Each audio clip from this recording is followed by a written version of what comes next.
All right, Dr. Thomas Hemingway, welcome to the Unlock the Sugar Shackles podcast. Oh, thank you, Danielle. What a pleasure to be here. So excited about this.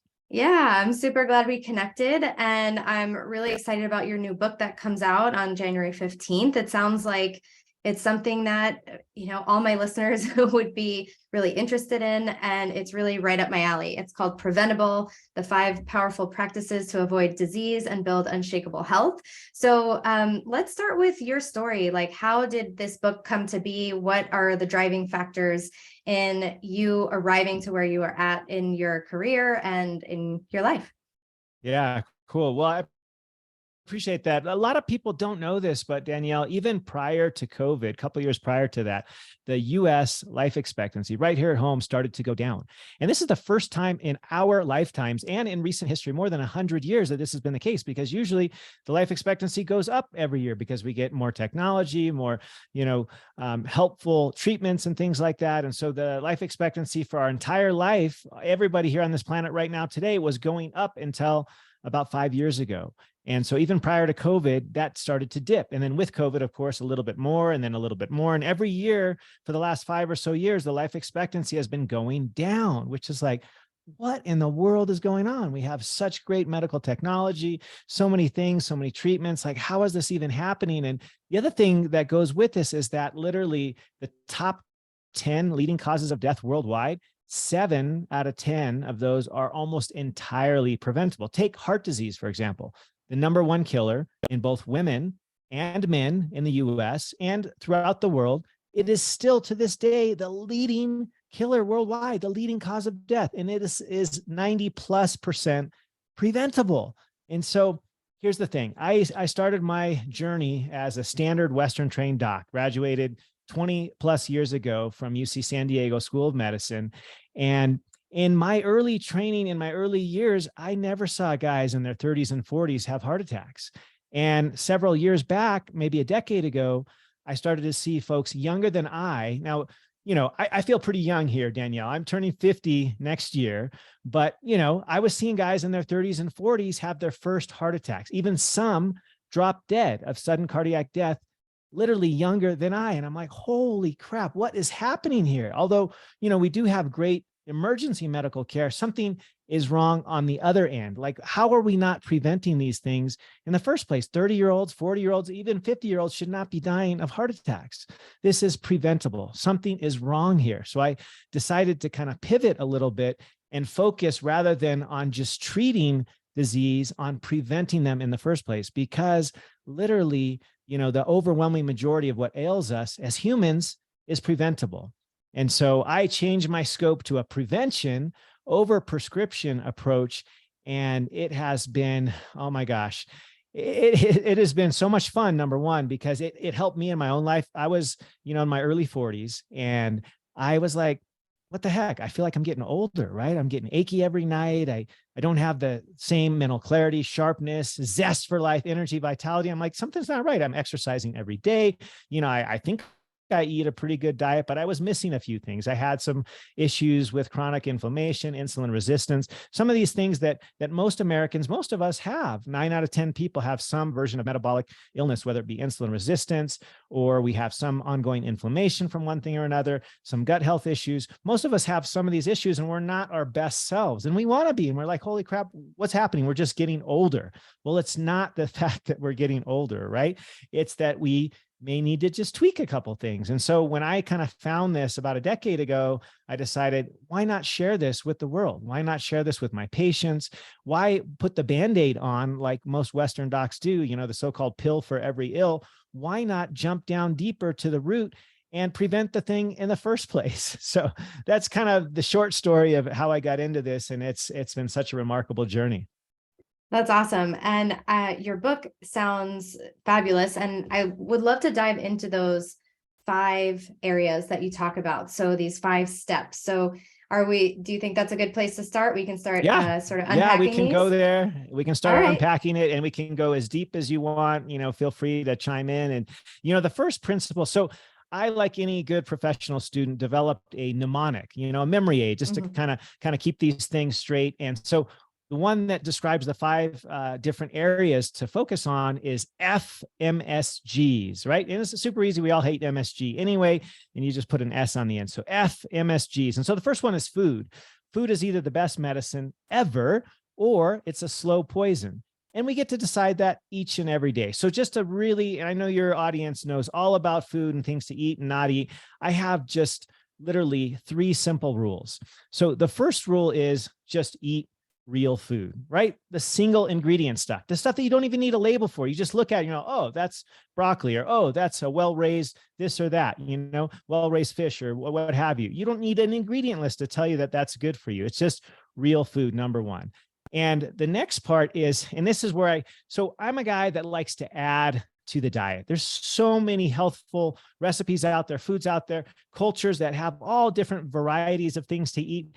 I'm a foodie. I love to travel just to eat local cuisine, and I eat everything. I eat the rainbow, as they say. I really sample everything. And so I encourage people to add to their diet rather than subtract, because there's really only 3 things that you should subtract from your diet. And it's this simple. So number one, the highly processed sugars, right? Like the high fructose corn syrups, anything that is a processed sugar, you should avoid. And nowadays, this stuff is disguised very cleverly by all the companies out there trying to get us to buy their packaged goods, and they're calling sugar brown rice syrup or agave nectar, or, they have all these names for it, but you know what? It's just sugar. So we really should limit or avoid, especially the high fructose corn syrup. The highly processed stuff you should absolutely be avoiding. That is one of the biggest plagues of common society, and it's probably the leading cause of liver disease nowadays is high fructose corn syrup. So that's number one. Avoid the highly processed sugars. Number two, avoid the highly processed grains and flours, right? All the gluten-based stuff. Most of us have no idea that back couple hundred years ago when we raised wheat, it was a whole different kind of wheat. It's not the dwarf wheat that we raised today. It was completely different, like the folks in Italy. And I just recently traveled to Portugal. They make their local breads and things that are way different than the stuff that we're eating here. And they don't get sick like we do, because the stuff that we eat is not the natural stuff of the millennia that we were eating as humans. It's this dwarf wheat that's full of gluten, full of inflammatory stuff. So avoid And basically anything in the supermarket. Yeah. And it's full of glyphosate. Absolutely. I mean, full of pesticides. So avoid the highly processed grains, the highly processed sugars. And number 3 is the seed oils. And these, I know you've spoken of on your podcast. I've heard a couple episodes, and I love it because people don't know that literally everything in a package that comes with what I like to call the 3 Bs, in a bag, in a box, or with a barcode, is loaded with these seed oils. These are things like soybean oil, safflower, sunflower, canola oil, rice bran oil, grapeseed oil. All of these oils that are quote unquote vegetable oils and plant-based are so inflammatory. And if anybody has not seen how this process works, like just Google, how do they make vegetable oil? It's the most disgusting process you've ever seen. I mean, literally, they take high pressure, high heat, they bleach things, they deodorize them. They go through like 20 steps to make them quote unquote palatable. And yet they are rancid when we buy them off the shelf. So all of these oils should be avoided. The ones to eat or incorporate are the ones that we've been using for millennia, right? Those that you can take and squeeze the fruit. Like you squeeze an olive, what do you get? Olive oil. You squeeze an avocado, you get avocado oil. You squeeze a coconut oil. So it's that simple. The ones that you can just press or squeeze, and they don't need to be heated and highly processed and bleached, deodorized and whatnot. Those are the ones that you should be cooking with, just like our Mediterranean friends, right? The pure extra virgin olive oil. And I wish I could say that it's that simple, but it's, as you know, it's sad. You go to the supermarket, you buy olive oil. It might be cut with vegetable oil. It may not even be real olive oil. It may be part olive oil and then part vegetable oil. So you got to be a little bit of a, you got to just read the labels. So those are the 3 things to avoid. And everything else that's real, that's one ingredient, that's colorful, especially, you should be adding that stuff to your diet. And so I'm not a proponent of one diet over another, because we're all different. We as humans have survived in different areas of the globe. Some of us eat nothing but fat, like the Inuit people up north. Some eat nothing but vegetables. And all of us that are eating real food tend to do way better than those eating processed food. So whatever works for you, be it, you're a carnivore, a vegan, a vegetarian, a pescatarian, doesn't really matter. Whatever is working for you, if you're thriving and it's real food, I support you. So yeah, I love those 3 things to really remove, because once you do a lot of healing, I think that perhaps some people need to go deeper than that. But in general, those are the three main things that I tend to stay away from as well, if you really look into it. So the ultra processed foods that usually contain these sugars, the flours, and the vegetable oils. What is your stance on animal fats? Because I also recommend like high quality animal fats from well-raised animals. So if you're cooking, grass-fed meat, the fat that comes in there, or like a grass-fed butter, something like that. What's your take on that? Yeah, so the lens that I like to look at this, you could call it a paleo lens. It's basically just turn the clock back. What were we eating hundreds, even thousands of years ago? We were eating animal fat and animal meats because they mirror us as humans. They are the most like us. And so I also buy the grass-fed and finished butters as well, the ghee, tallow, suet, all these things, mostly the available ones that I can get. I can even get at Costco grass-fed butter. So I cook a lot in butter. Most people don't know that olive oil is not a high heat cooking oil, really. It's better for dressings and things. And so I don't really cook with olive oil because it's not great for higher heat. I cook with either butter or animal fat because they tolerate the heat better. And our bodies recognize them. They are really things that, we are made of. We are made of fat and protein, and that same type. Our bodies recognize it really, really well. I also cook like with avocado oil if I'm making, rarely if I make like a brownie or something, I have a recipe for keto brownies, for example, and I throw in either coconut oil or avocado oil for that. But my primary go-to is actually natural animal fats that are well raised, because the problem is if you're buying the, bulk processed feedlot meat, those guys are eating a non-species specific diet. They're not grazing freely in the fields like they have been for millennia. They're being fed corn and soy and some of them even canola oil. Skittles. And heck, we've even heard that they've horrible been stuff. fed Skittles and sprinkles and all kinds of other garbage things just to get them fatter quicker and off to market. And so, the source and the quality matters, because like my grandmother says, we are what we eat, but also what we had eaten prior to that. So it's a downstream effect. We do get either the benefit of buying the grass-fed and finished, meats, because they've been literally grazing on these, high quality, different plants, right? And we know that plants do have some certain benefits there because they have phytonutrients, and the animals that graze on them, we can actually get downstream benefits from the phytonutrients that they ate. But if they're eating corn and canola oil and oats that are not species specific and they're just getting fat, we're eating basically diseased meat. We're eating meats that have insulin resistance, that have, cholesterol issues and all these things. And if they've been eating, in their feed, they're getting hormones, they're getting antibiotics, that will downstream affect us too. So the quality does matter. I always preach whole foods first and then pay attention to the quality as well. So you made a great point there. Yeah, awesome. So I super aligned with everything. I also see things through a paleo lens as well, because I feel like it makes the most evolutionary sense, right? We're human and we're trying to find what is a human diet. So we have to turn back the clock to before all these food companies and before the, agricultural revolution even, and the big foods and the chemicals and all this got into the food supply. And now we think we can outsmart science, but really we know that Mother Nature does everything better, right? So we know that like a heart is going to work better than like a synthetic one, because it's natural. And so we want to be eating foods that are from the earth, that are natural, that don't have a barcode or a box or a bag. I love that, the 3 Bs.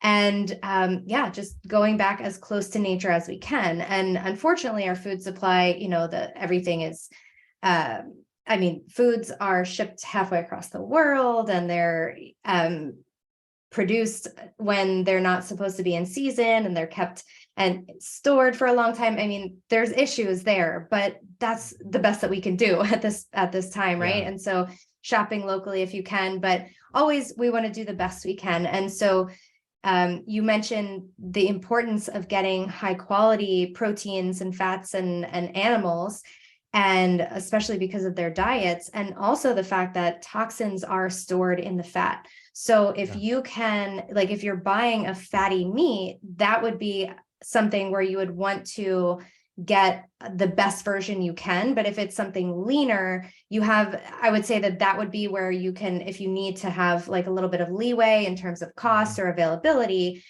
if you're buying sort of lower quality meat, you want to get something leaner because that's not where as many toxins are stored. So if we're talking about, ideally we'd all have access to all these things, but food's getting expensive.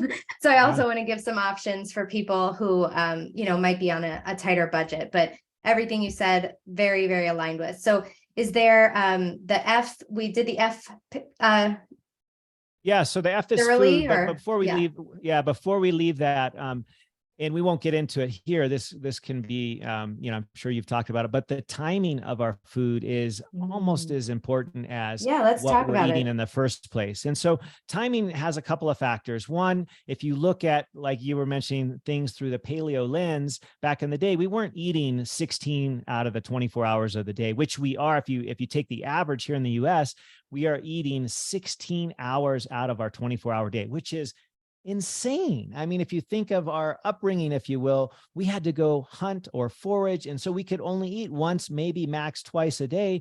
And we just didn't have pantries. We didn't have refrigerators, convenience stores, what have you. And so we were only eating a couple of times a day. We weren't snacking. So one of the issues in society today is we tend to be big time snackers. And this is a new phenomenon. I'm turning 50 next year. When I was a kid, we didn't snack. There was no snack food. And once I got into high school and later on, then these things like granola bars popped up, SnackWells, all these kind of low fat, quote unquote, healthy treats, which are not healthy, but they started to appear. And this whole snack food industry started to boom. And guess what has caused? I mean, look around right now today, almost 74% of us here in the US can be classified as being overweight. Like that's an astounding stat. I mean, it's crazy. Like literally 7 out of 10 people in this country are overweight. And almost 60% can be classified as obese. Like these are the numbers from the CDC. This is craziness, but this has come from a snack food industry. So the timing, we talked about quality already, but the timing also matters. We shouldn't be eating around the clock. And so I try to tell folks, if you can, stick to what we did. Back in the day, we had what we call an overnight fast, a circadian fast. I'm not asking everybody to fast 16, 18, 20 hours a day. People take all these things to the extreme, and I used to too. I don't do that anymore. I just have a minimum requirement of at least a 12-hour overnight fast. I often stretch that to 14 or 16, depending on the day, but I don't force myself to. I'm not trying for any records. And as you know, for a woman, especially in her cycle, there's certain times of the month, like towards the end of the month before the next cycle starts again, you don't want to be taking these extremes and fasting 16, 18, 20 hours and doing the OMAD thing. It's not great for you. Not great for you the middle of the month. It's not great for the end of the month. And so I think for almost anybody at any time, a 12-hour overnight fast is super reasonable. And most of us can benefit from that. And then during the day, try to stick to mealtime. When you eat your calories, try not to snack between meals, because what happens is every time we snack, almost always there's going to be some, maybe even if we're paleo, there's going to be some carbohydrates in there and our insulin's going to go up. The more often our insulin goes up during the day, the more likely we might get into this trouble of having insulin resistance, which is an inflammatory condition, which may in fact be at the root of most health conditions. And so I don't want to get too deep in the weeds on that, but basically a quick tip is try to eliminate snacking. And if you have to, reach for something like a handful of fatty nuts, almonds. I love macadamia nuts. They're kind of my go-to if I feel like I have to have a snack, just real food snacks, and stay away from all of those quote unquote healthy snack foods, because there's almost no healthy snack foods out there. It's crazy. If it's not a single ingredient thing like nuts or berry or something like that, I mean, it's probably not going to do you any good. So timing matters. Timing matters. Yeah, I completely agree here. I have a bunch of posts on Instagram that says there's no such thing as a healthy snack. Changed my mind because I love snacking that. in and of itself is not a healthy thing. And I think that I work with a lot of people who have hypoglycemia and reactive hypoglycemia. So they need to have meals more frequently than the average person can get away with. But in my program, I almost say like I'm allergic to the word snack. I don't like even using the word snack. So with the people who need to have these other amounts of food during the day, we call them mini meals. Because if we think about snack, what are what comes to mind? Snack foods, right? Like you said, granola bars and things like snackish food. And it's not good choices. So if you need to eat something between a meal, I always tell people, think about a mini meal. So what would you have at a meal? You'd have your fat, you'd have your protein, maybe a vegetable, maybe like it would be a balanced plate, right? And so I love to use the term mini meal as opposed to snacking, because we also, or like a a training wheel meal as well, because it's sort of training us to get to the next meal for those who can't fully make it. But yeah, even thinking if you can't hit those 3 meals, have some leftovers in the fridge from the meal that you had prior, right? Like, don't go out of your way to buy snacks. That's one of the biggest things that you can do. And I love that you talked about how snacking drives insulin resistance. So we've been told from all the food companies, especially the snack companies who are profiting heavily off of us eating so frequently, they're making millions. So they're like, their influence has come down the pipeline, and has, maybe that's why you've heard like, oh, you should eat 3 meals and 3 snacks a day to keep your metabolism up. So can you debunk this a little bit for us? Like you started to already. Like, I'd love to go down that rabbit hole of insulin resistance, because that's what this podcast is about a lot. Yeah. So I'd love all your take on this stuff. Yeah, no, metabolism is such an interesting thing. And I think it's one of the most commonly misunderstood areas of health. And so this confusing, right? It's super confusing. I mean, I don't know about your original training, but I know when I went through my initial schooling, both in college and medical school, most of what I got with respect to metabolism was completely wrong. And so what was right is that metabolism in and of itself, it's a fancy word for the sum total of all of the reactions that occur in our body to keep us alive. Everything that's happening in our body, from our respiration to our circulatory system, our digestive and assimilation, all of those things put together that keep us alive, that is metabolism. The funny thing about metabolism is it's not what you think. You know, I used to say in my 30s, I'm achy and I'm not feeling good and I'm gaining weight or I'm feeling softer because my metabolism is slowing down. Wrong. So the data doesn't support that. In fact, a landmark study just last year in the journal Science basically disproved that whole thing. They took, I forget how many thousand people, but basically they said up until you're at least 60 years old. So they took adults from 18 to 60, and you have no appreciable decline in your metabolic rate, your so-called basal metabolic rate. It doesn't actually slow down, at least until you're 60. I'm not there yet. You're not there yet. Probably most of your listeners aren't there yet. So we can't be blaming our slowdown on our metabolism. What slows down is us. And so the problem is that when we get this idea that we need to be eating all day long to kind of keep our metabolism going, what that feeds, it actually feeds the cycle, as you alluded to, of insulin resistance and being dependent, truly being dependent on largely carbohydrates, because carbohydrates naturally can only fuel us for a couple of hours max. You have, right after you eat, you have a little bit of a rise in glucose and therefore insulin. And then if you largely eat carbs, you'll have a dip after that meal. It's called a reactive hypoglycemic episode. And some people sense this way more than others. And you can sense it even when your blood sugar is normal. So most medical doctors, if they threw on a CGM on you and they said, well, your blood sugar never dropped below 60. So I don't believe that you have hypoglycemia. Well, BS, you feel after you have this peak, maybe your peak was 150, maybe you're at 130, but you're already going, oh my gosh, I want to go reach for something, that's going to give me energy because shaky. I feel like my energy is dropping. And you're right. It is dropping because your blood sugar is dropping. Your body is sensing that. But the reason that it senses that in the first place is because it is so used to, so accustomed to, habituated to burning carbohydrates for fuel. And I know in your program, you get people slowly to be less dependent upon carbohydrates for fuel, because then this reactive hypoglycemia will go away when you start to primarily fuel yourself with healthy fats and proteins and less carbs. I'm a proponent of I'm not a zero carb guy. And I think that anybody who is a proponent of zero carbs forever, I think they're missing out, because carbohydrates do have a place. And I think if you go keto for too long and you avoid carbs for long periods of time, you'll actually suffer from it. I've seen this many times in practice. And so I don't recommend it. I'm all about being, thoughtful about your carbs, getting them from real food, from berries and good sources and such, but no carb. I'm not a no carb fan. Low carb, yes. No carb, no. And so the issue is when you're dependent upon carbs, you are on this, as you've described it before, cyclical roller coaster where you have these ups and downs. And that's where you're getting those like, oh my gosh, freak out moments where you're looking in your purse, your backpack, you're like, where's my snack? I need something. My blood sugar is dropping. and your body is sensing that it is dropping. It's not dropping to the point where you're going to have a seizure, but you're going to feel bad. And so as you slowly come off of that carbohydrate dependence by eating more healthy fats, and this is done a little at a time. I don't recommend going from 0 to 60 and like, okay, I'm stopping all carbs tomorrow. You're not going to feel good. I mean, that's where the whole hangry thing got invented, right? When we tried to stop cold turkey on these things. And so it's a slow process. And I think Danielle's got an amazing program on this, but the issue is that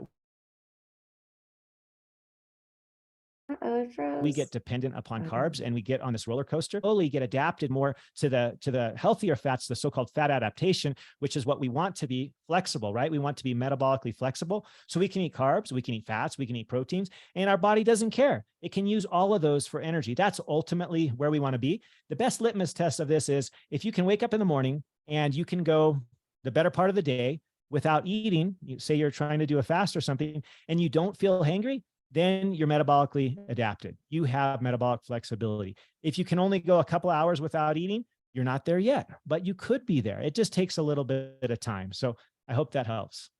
That was so good. It was such a crash course of just so many of the topics that I talk about.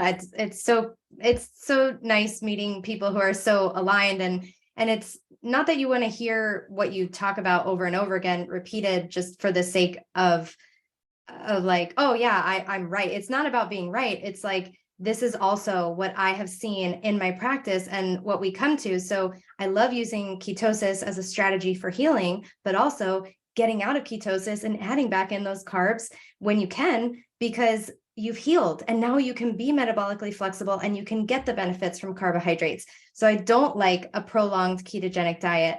And that's something a topic I've been talking about a lot lately. And so again, very much in agreement. And I love that talk about metabolic flexibility, where your body is just able to burn whatever you give it. And so it's able to utilize all these fuel sources. And so a lot of times when they're stuck in that sugar burning mode, they're so dependent on carbs and they feel like, oh, I tried going low carb and I can't do it because I feel depressed. I have no energy. And it's like, you have to, you're not going to feel good when you cut them out at first, but you have to get through that adaptation phase. But then those people with reactive hypoglycemia, it's much more complicated than that. A lot of them have doctors who give them terrible medical advice and say, or terrible nutrition advice and say, just eat complex carbs and lean protein every 2 or 3 hours. And that's going to make the problem worse. But the recommendation for a lot of these folks to go keto right away and just pull the floor out with all those carbs, their blood sugar is super, super low and they feel like they're going to die for 2 weeks until they finally stop. So it's not that you need a lot of carbs, but it's how can we slowly transition you through that adaptation phase so that you can become metabolically flexible, because that's the way out of this, right? And so there's a spectrum of metabolic health. And a lot of people with reactive hypoglycemia think that they're just on this path to getting type 2 diabetes. And some of them are, especially with that bad advice they've been given, but you can reverse it. You can get back, provided that it's not maybe something surgical that happened. But you can really, really improve your metabolic health. So I love hearing. And that's the great takeaway, is that metabolic health, sadly, there's so many of us that aren't metabolically healthy, but it can actually be improved very quickly.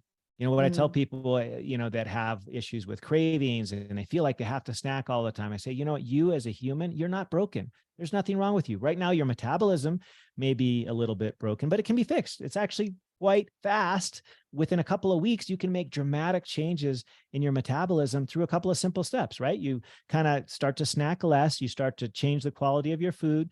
You decrease the carbs over time. This is not what we recommend to go cold turkey overnight, but as you do this gradually, both extending your windows between meals and snacks and improving the quality and lowering the carbs, it will, trust me, it's going to work. And I know Danielle's had this experience with many clients.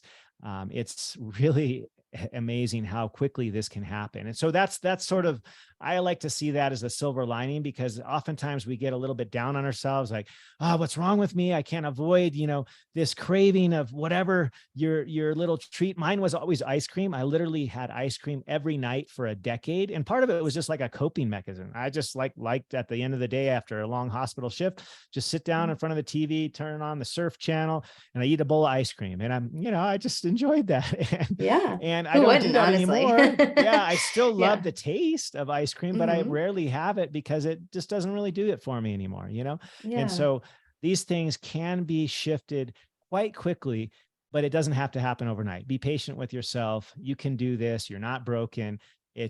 It's actually quite easy to do if you can just be patient with yourself and take it a little at a Yeah. time.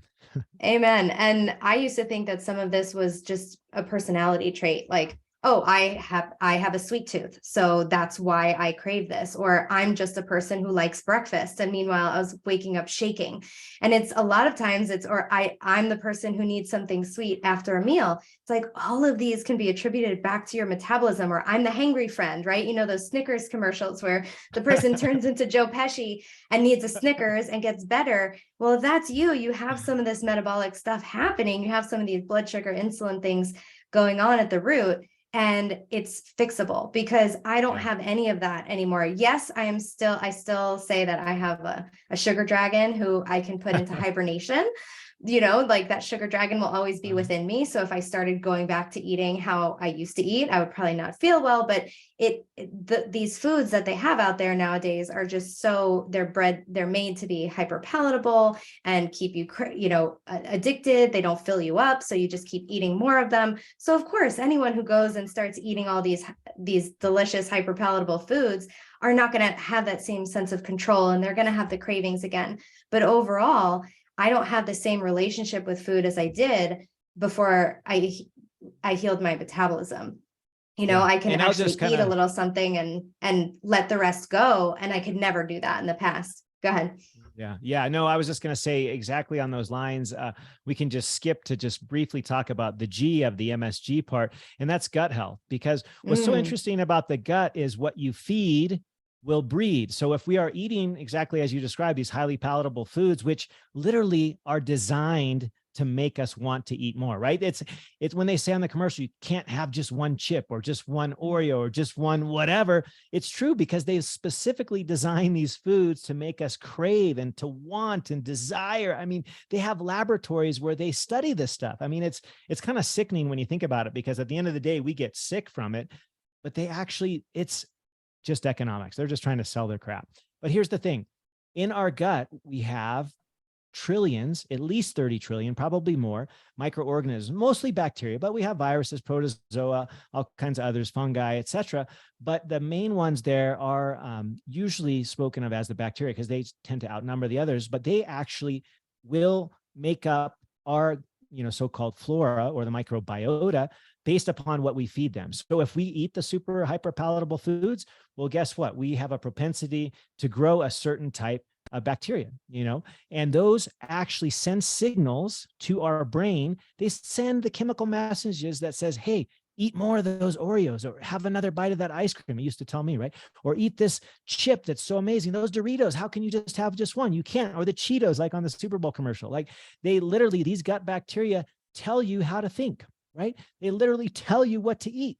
But what happens when you change what you eat, you start to feed the more healthy synergistic type that is good for us, that's symbiotic, that gives us all the benefits of the healthy production of serotonin and dopamine and what are lots of vitamins. Did you know they make vitamins? Those little bacterial friends of ours, they make vitamins, but they also will change your cravings. So when I changed up my diet and I stopped eating ice cream and the hyperpalatable foods and things, I fed my gut bacteria the whole foods that we've been talking about, and they completely changed my cravings. Like, literally, I don't crave that stuff anymore. I might look at it and go, oh, I used to kind of like that, or I like the taste of whatever, but I don't ever crave it anymore, because my bacterial flora, my microbiota has completely changed. And it's just, I mean, it's almost even hard to believe how much influence the gut has on our life. Like, it affects every system of our life. These little guys, the microbiome, so to speak, microbiota, literally affects almost every system in our body. Our immune system, most of it is actually in the gut. The making of all, like I was mentioning, these neurotransmitters, these hormones, even vitamins, all this stuff can occur in our gut if we eat the right things. So that was kind of, I just wanted to mention that with the cravings, that once again, if you have these cravings, you're not broken. Maybe your metabolism needs to be tweaked. Maybe your gut health needs to be tweaked a little bit, but it's not you. You're not being weak. It's not that you can't avoid it. You literally are getting signals from your gut telling you what to eat. And it's just because of what you've been feeding it. And as that changes, you won't get that anymore. I've experienced it. I've seen thousands of others experience it. And it's hard to even imagine that it could ever be true until you experience it yourself. But you're not broken. The cravings aren't you. They might just be those little guys that live within you that you can change. Yeah, I fully agree with that. And I think every time if there's a battle between trillions of gut bacteria and one of you, they're going to win out, right? This is not a willpower thing a lot of times. It's just, we can't win against these trillions of gut bacteria. But what we can do is change what we feed it. And eventually, and then by building our plate in a way that keeps us satiated, maybe we can go into that in a second, but by eating these foods that promote the growth of the good guys, we can sort of dampen the signal from those bad guys, and then they die out, and then they stop telling us to go buy Oreos, or go to the drive-through. So jumping back to the food before we move on to the rest of the steps, and I love that part about the gut. I also, in my program, module 2 is all about digestion in the gut because it is that important for our entire health. Can we talk a little bit we talked earlier about not snacking, but sometimes it's not a matter of willpower. Some people are just maybe not building a plate properly, so they can't make it through the next meal. Yeah. So can you give some tips on how to do this?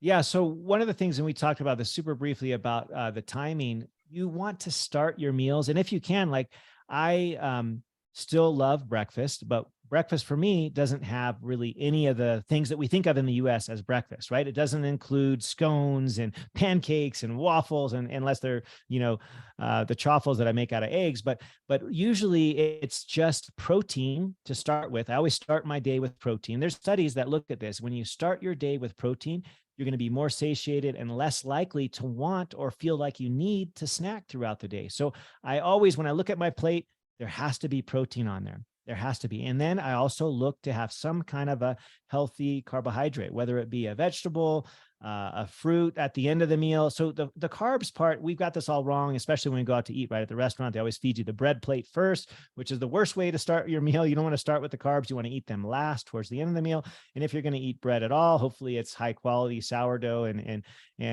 sprouted grains type of thing. I mean, I don't really eat any bread anymore, but when I do, it's either a sourdough from a starter or a sprouted grains type of bread, but I almost don't eat any bread. But when I look at my plate, it's got to have protein there. It's got to also have some kind of healthy fat. So let me just give you an example. In the morning, I tend to eat eggs with avocado with, it just depends on what I dress it with. Some days I'll have like a little homemade salsa that I'll put with it. Some days I just look at what's in the fridge and what I had last night for dinner. If there's leftover roasted vegetables or something, I'll throw that in. I kind of have this like clean out the fridge omelet kind of thing that I do in the morning. I love that. It basically makes my breakfast have protein, healthy fat, and then also some healthy carbs, usually from vegetables. So I like to see those 3 things on my plate. And then the order I tend to try to look to eating, like my breakfast, I eat my protein first. My lunch or dinner, I never eat I try to not eat processed carbs, but if I eat a salad or something, you can eat that first because it's mostly not going to really jump your blood sugar so much because it has a lot of fiber in it. So then, you kind of negate the carb effect because there's a lot of fiber. And so the net carbs are a lot lower. So you can start your meal with some vegetables and things. But I always like to have those 3 things on my plate: protein, healthy fat, and then some healthy carbs, like in the form of vegetables, et cetera. Perfect. Yeah. And that is a great way to go long periods between meals. And I think a lot of us who lived through the 80s and 90s still really have that fat phobia that we were taught. It was so ingrained in us. And we're so afraid to put fat on our plate. But that is, if you're lowering your carbohydrates, you need another fuel source. So you need to increase those healthy fats that we talked about earlier in the interview. So really great tips. So moving on to the next letter, I think it's M. So F, MSG. So M, it's a real simple one, but one of the most important, and it's just movement. some Yep. kind of movement. And I'm not going to belabor this because most of us know that we should do some kind of exercise. But what I will say is that traditionally, we've always hyper-focused on aerobic exercise. And aerobic exercise is still important. It's not important, but it's not the panacea. We have neglected one of the most powerful things we can do with our body, which is some kind of resistance training, some kind of weights. It can be body weight. So right now I'm standing talking to you. I have a standing desk. I can literally do air squats, while I'm talking to you. Or I usually put dumbbells at the base of my desk because every 1 hour that I'm working, I try to incorporate somewhere between 2 and 5 minutes of movement. So that could be just doing a bunch of air squats. It could be dropping down and doing a plank or a few burpees. Or behind me, I typically have a pull-up bar that hangs in that doorway. I do 20 pull-ups, every hour kind of thing. So some kind of weight-based exercise like, resistance training that you can do with either dumbbells, your body weight, whatever, you should incorporate that into your regime at least twice a week. I would shoot for 3 days a week. Do it at least as often as you do cardio. So if you want to do cardio 3 days a week, I really think you should do some version of resistance training 3 days a week as well. The 7th day, you can take the day off. I usually just go for a walk on the 7th day. I don't do any hardy, super strenuous exercise on the 7th day. I give my body a little bit of a break, but I always like to go for a walk. And I do that almost every day after meals. That's one of the best times to go for a walk because it decreases the spike in blood sugar, corresponding spike in insulin also decreases, and it helps with your digestion. So I would just say that you don't have to have a gym membership. Some people love the gym. My wife is one of those. She has to have a gym membership. I'm totally cool with that. But if you can't afford one, don't want to have to drive to the gym and all those other things, there's so many things you can do right now at home that are body weight exercises that don't cost money. And some small investments too, like I bought this pull-up bar that I hang behind me. I think it's like $25 on Amazon. I have some free weights that are super inexpensive, things like that. But I would just say incorporate that into your daily regime. Every hour while you're working, try to do 2 to 4 minutes of, either a walk around the block, walk up and down the stairs at your office building, whatever it is, just try to move your body and you will actually be more productive.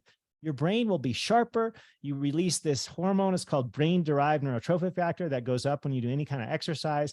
And it just feels good. It wakes you up, gives you more energy. This is the one place that the law of thermodynamics doesn't really make sense because you expend energy, but you actually end up with more energy. That's because the mitochondria, those powerhouses, actually are stimulated to grow more mitochondria the more exercise you do. So I know it from the law of thermodynamics, it doesn't seem to make sense. The more you exercise, the more energy you get, but it actually does make sense in a practical sense. So just some kind of movement throughout the day. One of the simplest things could be throwing a box on your desk and make it a standing desk. That's what I do. I don't have a gym at my home. I don't have a gym membership, and I'm as fit and as active as any guy you've ever seen that's nearly 50. I can do about anything. That's awesome. And I've said before in my course that the only type of snacks that I like are movement snacks, because Yay. having these little snacks throughout the day of movement, not food, can really be really beneficial for our metabolic health, especially after we've eaten, to get some movement in there. And just like you said, I notice I work from home. And so sometimes I could be just like sitting on the computer and just, when was the last time I got up? And the last thing you want to do is move. And sometimes what I tend to do is I'm like, I know that going for a walk makes me feel better, or I know that movement will make me feel better. And I just kind of have this as my mantra, like no one asked if you wanted to, you're doing it. And I always notice that every single time I move, especially when I'm not feeling like it, I always feel so much better. So when it feels like the last thing you want to do, it's probably what you need to do. So, just getting moving with those little things, little bits, starting there. And then those muscle building, resistance training activities can be so, so helpful. So love all of that. And what's our next letter? Yeah. So S, so FMSG, the first first S is sleep. And it's something that I just have to be honest, I neglected my personal life for decades. And it's not surprising. When I did my medical training, sleep was definitely undervalued, underappreciated. And we actually didn't know all of the amazing benefits, like the work that came out of, I think it was the University of Rochester in about 2006 with Jeffrey Iliff and Dr. Nattergaard, when they discovered basically the brain lymphatic system, right? Which is that sort of flush cleansing system where you get rid of all the buildup of toxins and debris that happens over the course of the day. It's the analogous thing to the lymphatic system of the body, the glymphatic system in the brain that basically refreshes, cleanses, gets rid of all the toxins. That can only effectively, taking out the trash, so to speak, can only effectively happen at night while we're sleeping. And if you've never heard of this, just Google glymphatic system. There's actually some really cool 3D animations that show you this space between the cells of the brain where literally all the toxins get flushed out while you're sleeping. And this is something I didn't know in medical school. It hadn't been discovered yet. And so we knew that if you didn't sleep, you didn't feel good. You felt kind of crappy. Your, IQ scores would drop. You wouldn't be able to perform complex tasks, be it mental or physical ones. But we didn't really know all of the benefits. And one of the most tremendous ones is just this cleansing, refreshing, rejuvenation that occurs in your brain and in your body. We know about this now more that we've studied fasting, right? We talk about autophagy, which also can occur while we sleep and while we're not eating. And this is miraculous for the brain and for the body. And so I always recommend people try to shoot for, 7 to 8 hours. Personally, I shoot for 7. And if I get 8, it's like bonus round kind of stuff. And if you want to, monitor it, you want to get a Whoop, you want to get, a Oura Ring, you want to get one of these devices, that's cool, but you don't have to. I mean, most of us know when we wake up if we got a good night's sleep or not, because we feel good, we feel rested, we feel refreshed. And so quality matters. And, you and I'm sure we've discussed this many times before, but all the usual stuff, you want to make it a habit. You want to have a good routine. You want it cool. You want it cold. You want it dark. You want it without a bunch of noise. So if you're in Hawaii, like where I live, some people might want to wear earplugs because there's roosters going all night long, simple things like that. And then one of the most important that's often neglected is your best night's sleep starts first thing in the morning. Because if you allow natural light to hit your eyes, that sets your circadian clock for the day. So I always recommend people, if they can, if it permits the weather, what have you, get out for 2 minutes, 5 minutes. If you can, go for a quick walk in the morning, sometime between the first 2 hours of the day when the sun comes up, have that natural light hit your eyes. It sets your circadian rhythm. That is one of the best things and simplest things you can do to have the best quality sleep at night. The second best thing is probably avoiding eating close to bedtime. And many of us don't think of this. We think of a curfew on, like I have teenage kids. It's like they got a curfew 10 o'clock. Well, we should have a food curfew. We should stop eating by a certain time. I usually recommend 3 hours before bed. Sometimes that's really hard for people because they eat late dinners and stuff. And they're like, well, then I got to stay up until whatever time. Well, so you got to push your dinner a little bit earlier. This is a great time of year to do that. It's getting dark. Like where I am currently, it's dark by about 5 o'clock at night. So we're done with dinner every day by 6 at the latest because it's just easy. The summers are a little bit harder because the longer days and such. But if you plan for it, you have that food curfew, it'll make a huge, huge difference. So those are my biggest tips. Get out in the light in the morning, have a food curfew, and then all the usual routine stuff that you do at night. Turn off the screens, obviously, as long as you can before bed. I used to say 3 hours, but that's impractical. 2 hours is what I personally shoot for. But if you can do 1 hour before bed, turn the screens off. I mean, more power to you. Most of us can't even get to the 1 hour point, but you got to plan for it. Got to set an alert on your phone and say, okay, screens are off. Grab a book, dim the lights, get into that kind of groovy paleo mode where, if you could have a fire in your house, like wintertime, it's about winter. Some of my friends can have fires. I don't have a fireplace. So I just have some red lights in the house. It's kind of a more, mood setting, kind of more appropriate for evenings, kind of out with the blue light, in with the red light kind of stuff. And it works wonders. So those are my quick tips for sleep.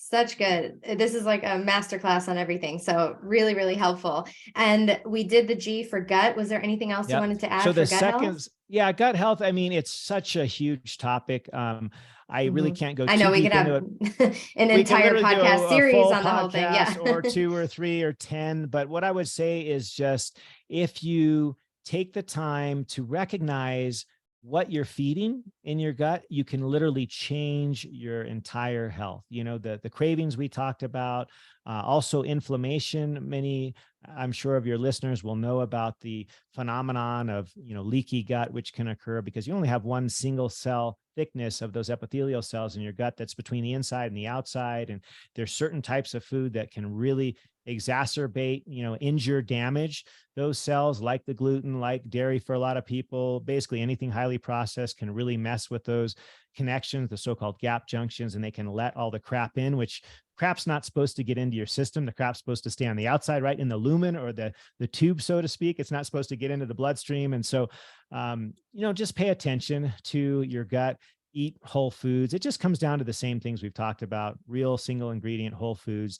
And also one thing I'll just throw in, because we talked about sleep, our gut, believe it or not, has a circadian rhythm. Like, who knew? They live in this cold, well, it's not cold, it's a warm, dark place, but they live down there. They don't see the sun, but still what you do with respect to when the light hits your eyes, whether it be natural daylight, or if you're up late into the evening with the blue lights, you'll mess with their circadian rhythm as well. So you want to synchronize that circadian rhythm with your gut. And so when you pay attention to it, they will too. And believe it or not, like the downstream effects, you'll get better sleep from it, better mood. I mean, there are so many benefits of getting your gut healthy. And the cool thing is, all of these steps that we're talking about, these 5 steps, they all affect the gut in a positive way. So I think that's it for that for now, because it's just too deep of a topic to get too far into. But I don't know if you wanted to say anything else with respect to the gut. No, that's perfect. That's great. Yeah, it's such a broad topic, but the idea that, when we eat really matters, again, sort of coming back to that. And it's why it's not great to be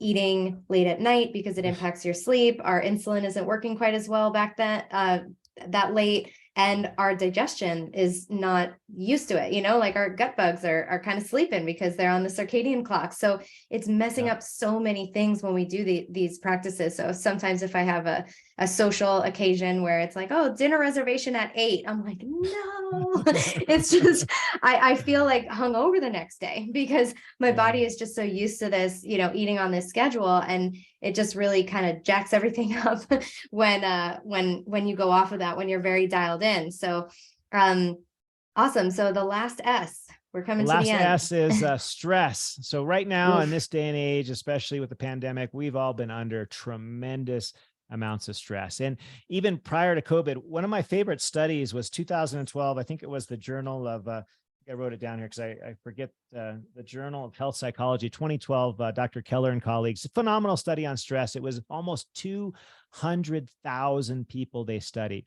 And what was so interesting about the study, so they asked them to rate their stress, whether it was a mild level, whether it was moderate, or whether it was high or severe. And they took those 3 groups, and then they looked at their health events. Did they get heart disease? Did they get cancer? Did they die younger? They looked at all these things.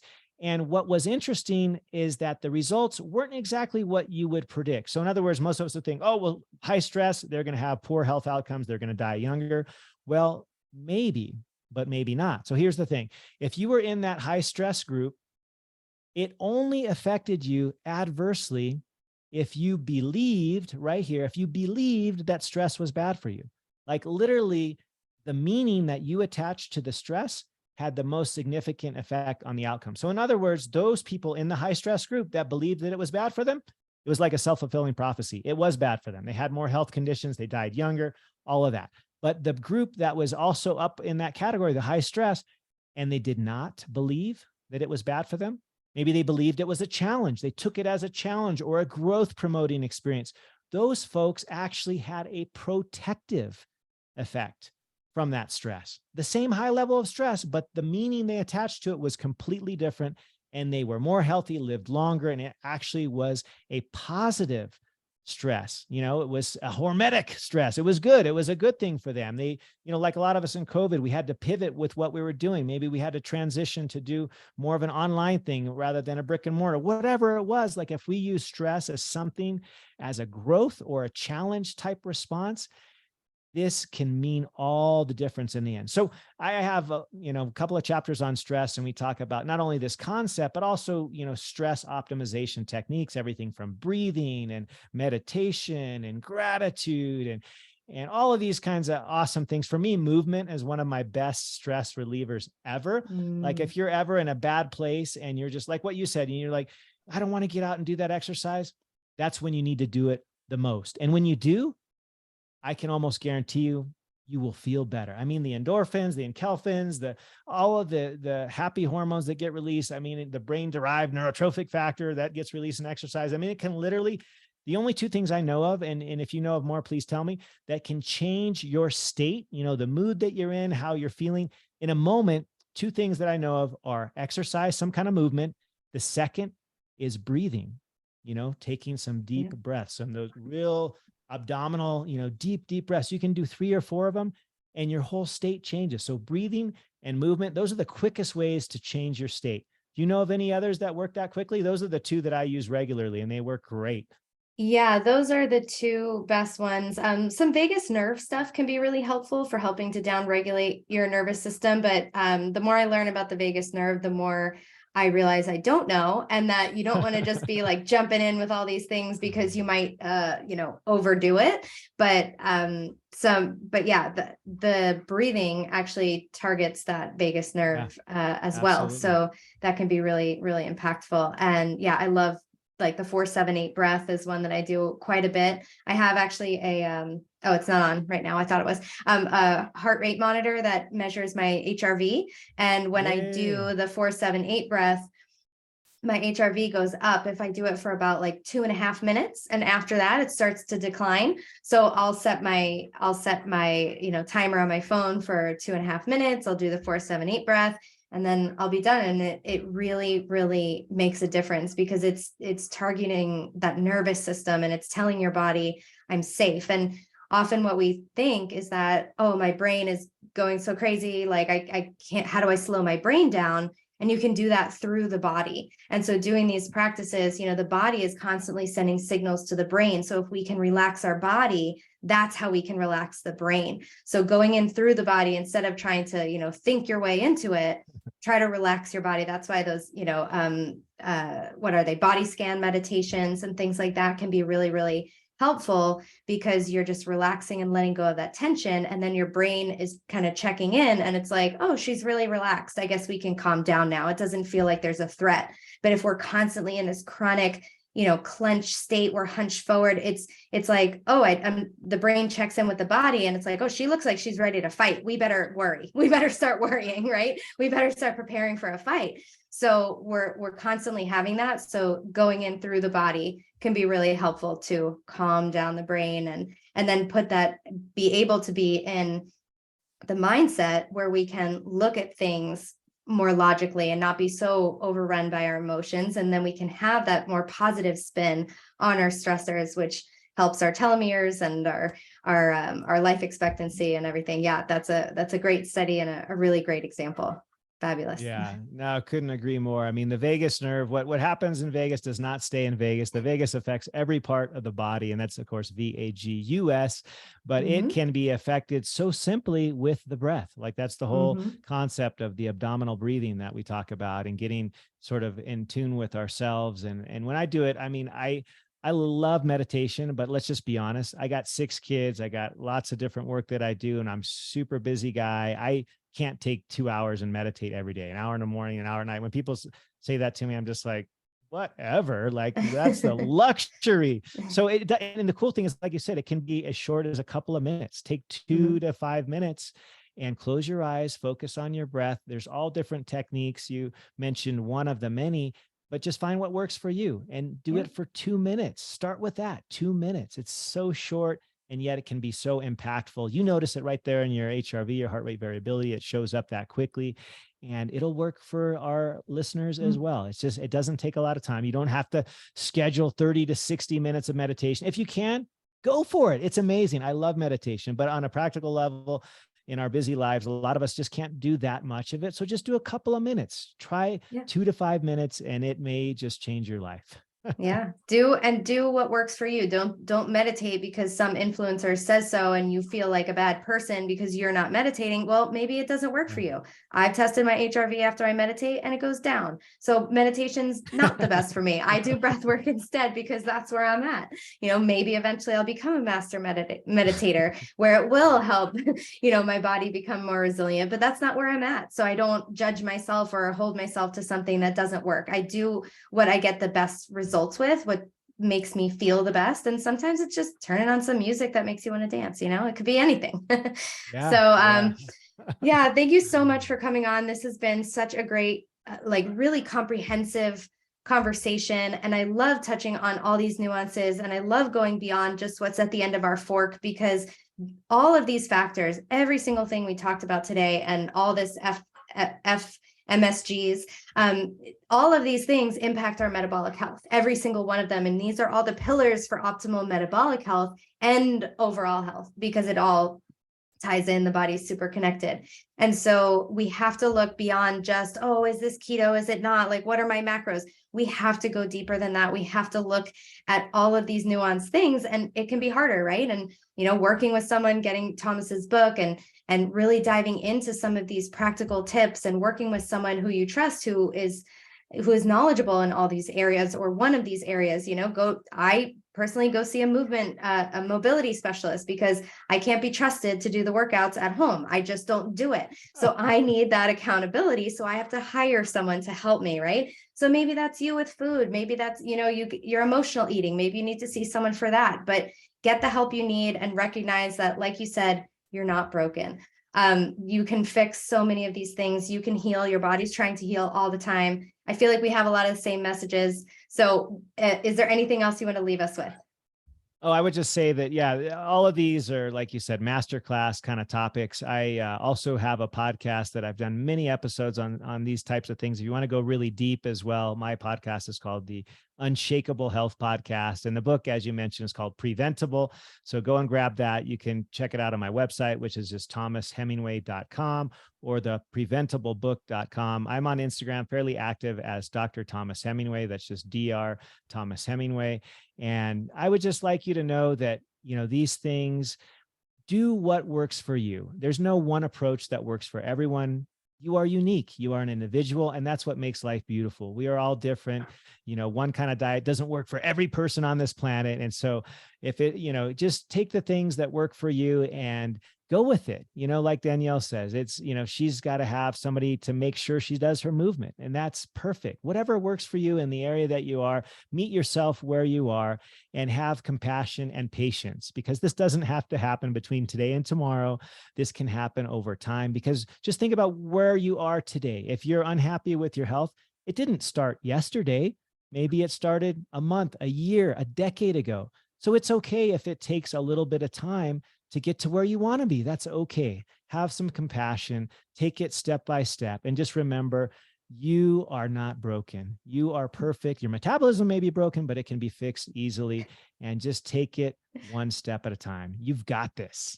Yes, I love that. And all of Dr. Thomas's links can be found in the show notes. Go check him out on Instagram. Go buy his new book. It comes out on January 15th. And I'm super excited to dive into it, and to also be recommending it to my clients, because, like I said, we're very aligned, and it's nice to see that you're getting results with your clients through this approach, and I am as well. I feel like it goes back to focusing on bio-individuality and finding what works for you, and not copying someone else. So if you need someone to help with that next step, that's where you hire out. Don't try to DIY it if you can't, right? We don't DIY our car. We send it to a mechanic. So you just have this one body. It's not broken. It's trying to heal just as bad, as hard as you are. And it can. So thank you for that really positive message, and inspiring all of us. And we'll have to have you on again. Thanks so much for coming. Yeah, thank you. And Danielle will also be on my show, the Unshakable Health Podcast, coming soon as well. So can't wait to interview you. Thank you for sharing this afternoon, and big aloha, and just thanks. Yeah, thank you.